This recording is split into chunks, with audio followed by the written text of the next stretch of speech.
When we talk about capital, we tend to think only about financial capital, about cash, financial assets, but we know that's not the only value on which our economies depend. We know that every aspect of every part of the economy is fundamentally dependent on nature, as you highlighted. The air that we breathe, the water we drink, the soil, the oceans that we need for the food that we need to consume, the minerals that we need as inputs to technology and to infrastructure. And without these forms of value, these forms of natural capital, we won't have economies. They are the fundamental building blocks of our economies.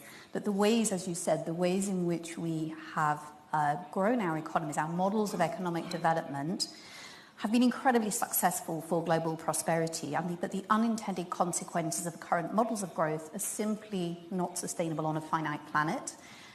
The amount of resource that we are drawing into our economies, Earth's resources, and the amount of pollution and waste that we're pumping out, whether that's through greenhouse gas emissions, whether that's sewage into our water, whether it's plastics into the ocean, is beyond the Earth's carrying capacity. And we know that that's leading, as you said, to very significant direct impacts for society, but very significant financial costs for the economy. We can look at that as you have and calculate that at a macro level.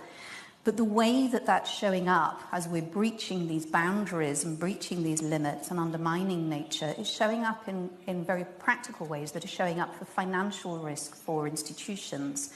Lack of water is leading to disruption of operations, of supply chains where water is needed as an essential input for manufacturing or power production. The degradation of soil is leading to reduced agricultural yields. The decline of pollinator species is also having an impact on agriculture. So that's leading to direct financial risks for organizations, for businesses, and ultimately for investors. And as you said, ultimately the reason for this is at the moment the way that decisions are made on an everyday level within businesses and financial institutions is because we're looking only at financial data, financial metrics that are not factoring in nature. Nature is treated within the economy as though it's unlimited and predominantly as though it's free. And the risks and harms are simply not costed in financial terms. We can cost them at a macro level. They're not costed into day-to-day decision making.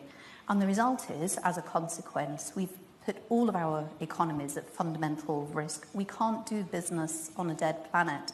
If we're going to protect natural systems, one of the solutions is to bring nature onto the balance sheet, to bring nature into the ways that decisions are made within business, to allocate a value to it and to bring it into accounting and financial mechanisms.